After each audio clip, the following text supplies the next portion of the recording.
Good morning everyone, ako po si Jer Isaga of Rappler at ngayon ay nandito po tayo malapit po sa Lingayen, Pangasinan kung nasaan po nakikita niyo po yung starting line ng ating 8th and final stage dito po sa 2025 MPTC Tour of Luzon.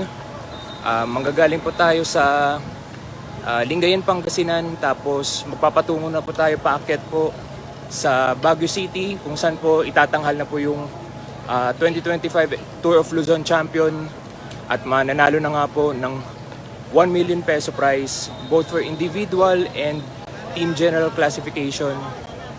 At dito po yung makikita nyo po, ito po yung sitwasyon po natin dito. Nagpe-prepare na po yung ating technical officials at nagpe-prepare na rin po ang ating riders para po sa start time na 8 a.m. 8 a.m. po tayo magsisimula. So, 900 kilometers na po ang ating nababagtas po dito sa Northern Luzon. Around 170 kilometers to go. At ito po yung... Ito po, nag-aanda na po ang ating mga siklista. Galing po dito sa Excellent Noodles, Malaysia Pro Cycling, CCN Racing ng Hong Kong. Ito po, Go for Gold.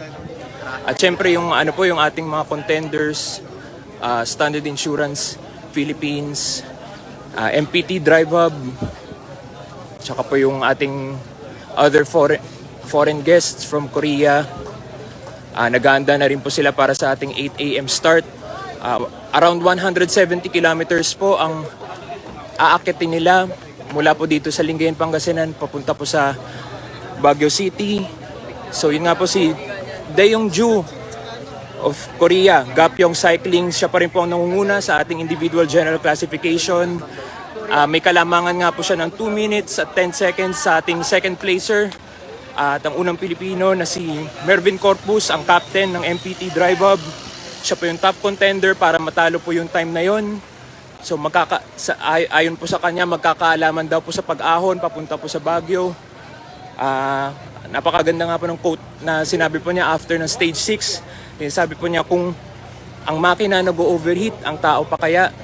So confident po si Mervin Corpus na kahit 2 minutes and 10 seconds po ang kalamangan ni Daeyoung-ju ay kaya niyang maunahan kasi magkakaalaman talaga kung sino ang matira matibay. Sabi nga niya papunta sa pag-akyat sa Baguio. So again, para sa mga nanonood po ngayon, andito po tayo malapit sa starting line, malapit lang po sa Lingayen, Pangasinan. Magkakaroon po tayo ng 170 to 174 kilometers po na pag-akyat. Actually, dadaan pa po ng bandang Tarlac. Tapos aakyat na rin po tayo sa Baguio City, sa ating King of the Mountain na challenge, kumbaga dito sa 8th and final stage ng 2025 Tour of Luzon. Sabi nga po ni Mervin Corpus, doon po magkakaalaman po talaga sa ahon kung sino po yung pinakamatibay, sino po yung deserving na manalo po ng individual General Classification Championship. Around 1,500 meters ang elevation po na aakitin na ating mga siklista. At ayun nga po, mananalo. Ang una pong tatawid ng finish line ay makakapanalo po ng 1 million pesos na actually nanggaling po sa 500,000 pesos. Naisipan po ng ating chief sponsor na si Manny V. Pangilinan na i-boost yung prize money at yun na nga po, 1 million na nga po ang naghihintay para sa ating top individual winner. 1 million pesos din naman po ang naghihintay para sa ating top team na mananalo sa individual general classification or GC.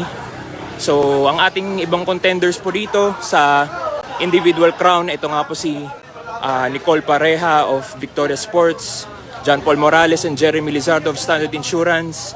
Ang kakampi po ni Mervin Corpus na si Jonel Carcueva of MPT Drive Hub. So, yun na po ang ating sitwasyon ngayon. Again, 900 kilometers na po ang ating nabagtas dito po through 7 stages dito po sa Tour of Luzon, 170 to go. Pero ito po ang pinakamahirap na 170 kilometers na mararanasan po ng ating mga siklista. Ito nga po Nagpe-prepare na nga po sila sa ating start time ng 8 a.m. So, nanggaling na po tayo sa Paway, sa Ilocos Norte, sa Vigan, sa Ilocos Sur, San Juan at Agoo sa La Union. Nanggaling na po tayo sa Clark, Pampanga. At ngayon ay nandito nga po tayo sa malapit po sa Lingayen, Pangasinan para sa ating start ng ating stage 8 at 8th and final stage. And again, 1 million pesos nga po naghihintay po sa ating top individual winner at top team winner. So ito po, nakikita nyo po yung mga ating siklista naghahanda na lang po para sa starting line. Handang-handa na rin po talaga sila lumaban. Lagpas isang linggo na po silang lumalaban, so expected na po natin yan na pag gun start, banat agad at aakyat na nga po tayo sa papunta po sa Baguio para po malaman ang ating Tour of Luzon champion ngayong 2025. So yan lang po muna ang ating sitwasyon dito po sa Lingayen, Pangasinan. Again, magsisimula po tayo ng 8 a.m. Makikita naman po yan sa streaming apps, sa Pilipinas Live. Diyan nyo po makikita po yan. Mamaya po magre-report din po ang Rappler. I-recap po natin lahat ng nangyari simula po stage 1 hanggang dito po sa stage 8. Mamaya po sa Camp John Hay pag-akyat po natin ng Baguio. So again, this is Jerry Isaga of Rappler from Lingayen, Pangasinan. Maraming salamat po.